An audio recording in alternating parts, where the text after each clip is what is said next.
Hi everyone, welcome to part 2 of the Revit family tutorial series. Wow, I just mentioned Revit family and it sounds fun. Anyway, I'm referring to um this is the part 2 of a tutorial dedicated for creating of Revit family. When I mean Revit family, I mean various components in Revit. And the last tutorial I mentioned that we're going to be looking into each of the various commands. In the past tutorial, we looked at how to navigate around the interface and looked at several stuff. So today let's start a new Revit family. So we have model family. Under the family, click new. I'm going to make use of the metric general model template. Metric general model template. So search for it here and click open. So under the create tab, we have various forms here, and I mentioned that your models, irrespective of what shape they are, they, you are going to be creating them using any of these, or maybe combination of them. But today we are going to be looking at how to make use of the solid extrusion. Alright, so I'm going to click on the solid extrusion here, and you watch the draw to automatically comes up. That is modified to here. So you see a whole lot of draw tools. I have line, rectangle, polygon, and so on. So if I want to draw a line extrusion, I just have to click here. But let's click on the rectangle here and position your cursor somewhere around here and then drag it and click. All right, so we have actually drawn a rectangle of 1.2 meter by 1.3 meters. So if I click OK, and it's going to create an extrusion of 250. All right, so I can either modify it here, or maybe after I click OK, I can maybe use the arrows that will come up to modify the shape. But let me leave it as 500 here. So there are a lot of, so you see the extrusion properties here. So you could do a lot with this. So I'll allow it to start at 0 and end at 500. And also okay. So this has formed like a cuboid. So let's go to the 3D and see what has been created. So this is like a cuboid. All right. So I'll go back to the, let me close this, go back to this. So in order to constrain this particular object, that is this family we are creating, we have to add dimensions and labels. How do you do that? All right, so under the measure, click on this. So I'm going to pick on the align. Although there are a lot of them here. If you click on the drop down, you see angular, radial, but I'm going to stick to the align. So these are various reference plane. Sorry, I would have introduced this to you before I even started drawing the family, but reference plane are very, very essential when you want to draw a red family, because it helps you to constrain your object. Just like I mentioned when we were doing the creating the models, to test Revit, I said when you want to create an architectural file, it's good to start with grid lines. But in this case, just like how grid lines are very important on your project, so as the reference plane are important to your models. So if I click here and click this edge, so it automatically gives me the dimension of this particular. I can either lock it or unlock. All right. So the same thing, I can make something here, and I'll go here and click, and then I have my dimension here. So I can say okay, if I click on this particular dimension, an option comes up which is label. So I will click on this new label, that is to create a parameter. Click on it. Now if you are creating a property, there are two types. Either you click on the type or the instance. Now this type is the dimension that could be modified in a project, right? But if you click on the instance, um, if you click on the instance to create a parameter, it gives you a dimension that cannot be changed, right? But we are going to be looking into both of them in the course of this tutorial. Let's leave it at type here. I'm going to label this width, sadly width half. Let me say half of width, all right? So I'm going to label half of width, half of width. Okay.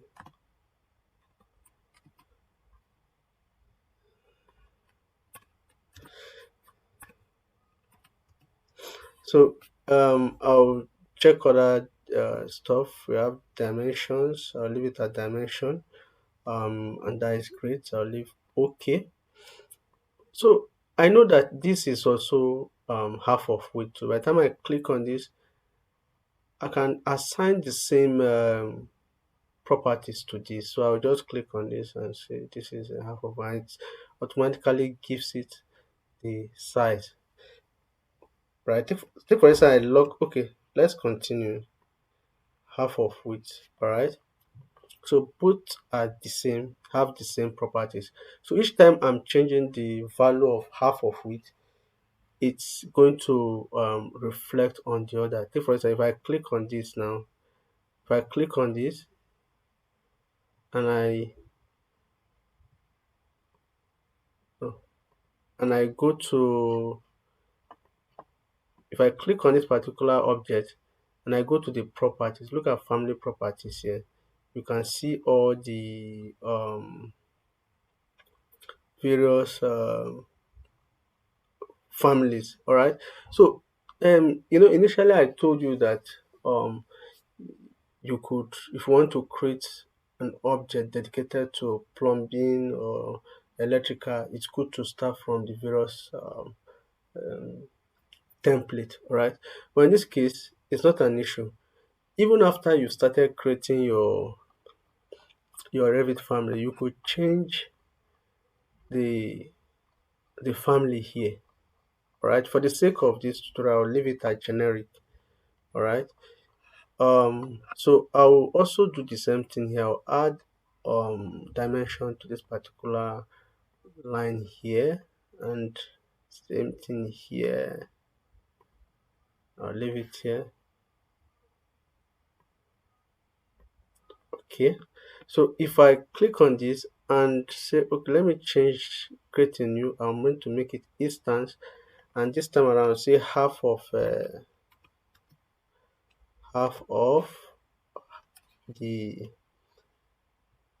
length.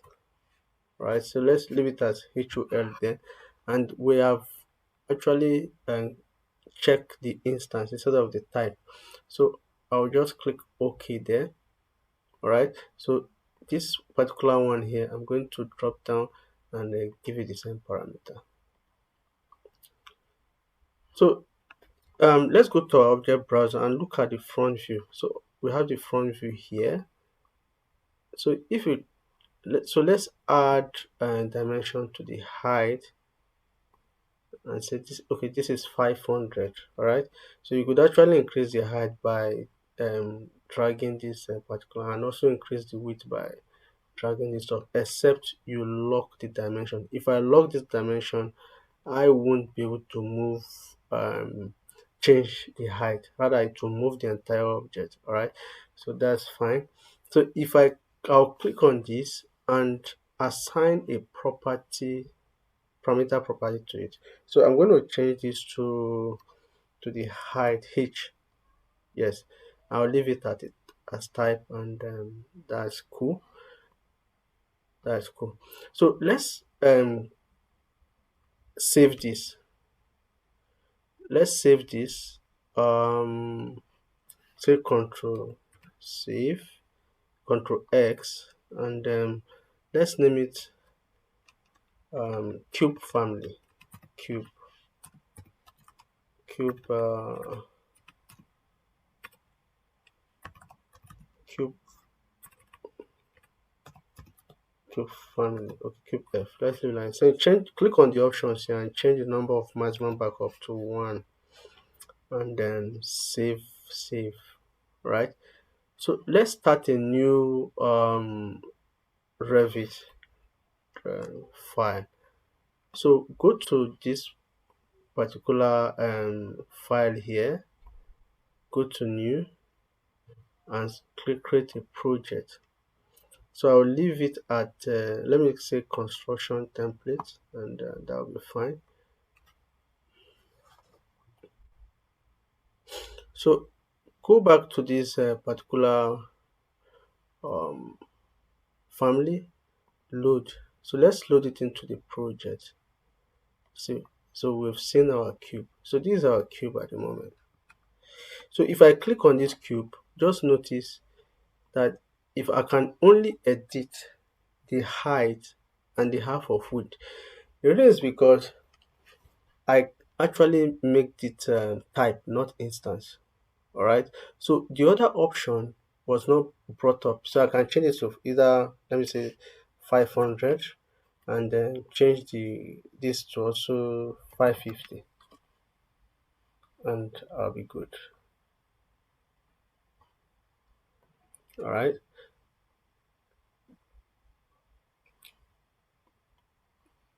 So notice that when I click this edit type, it didn't come up with the option to we didn't come up with the option to change half of length.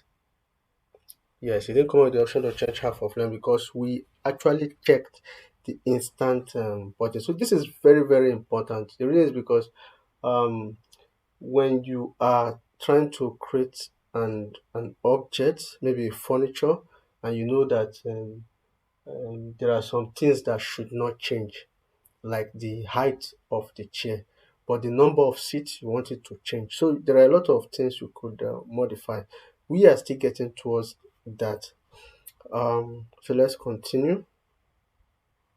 So there's one more thing I would like to show you, the how to. So let's double click this and let me show you something um, that is very, very important when creating a Revit family. All right, so you click on this and I'll show you something over here.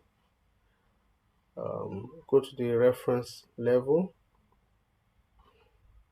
click on that, and it's called the view, exactly, the family element visibility settings. This is very, very key to what you are creating. Take for instance, you want I'll use the socket as an instance. You want a particular symbol to appear instead of that your socket on the quartz level. There's a way you could do this. All right, therefore let me just illustrate this. So I'm going to uncheck the quartz here. So this will not appear on the quartz level. So I'm going to click on cycle.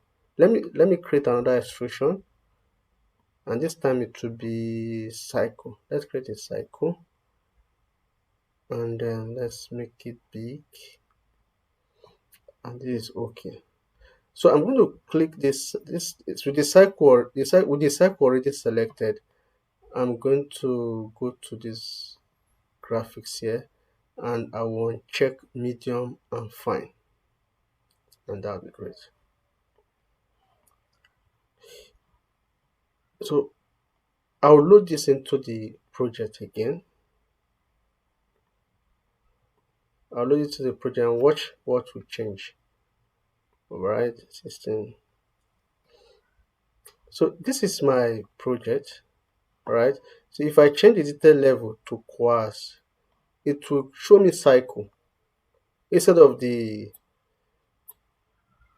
cube that was created.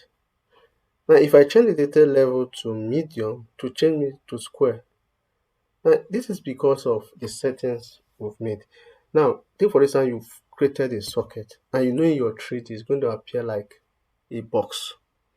But in your layout, you want it to appear like a cycle with a long, just the normal annotation. Understand? So this is very, very useful because most of your drawings you push out for publishing are mostly gouache drawings. So for you to be able to align your design to the generalized symbol of, all right, so it is very, very important you key into these very, very useful tips on how to create Revit families. All right, so in this tutorial, I believe we've actually understood how to create, how to make use of the extrusion command. All right, and we briefly looked into the project browser and other tips associated with creating of Revit family. Although in the next tutorial, we are going to be looking at how to make use of the blend command.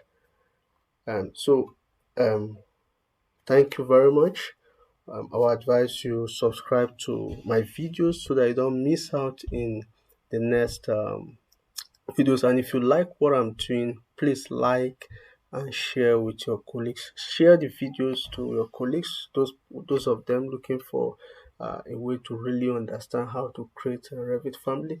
Those that love Revit, share it, let it go viral. All right, see you in the next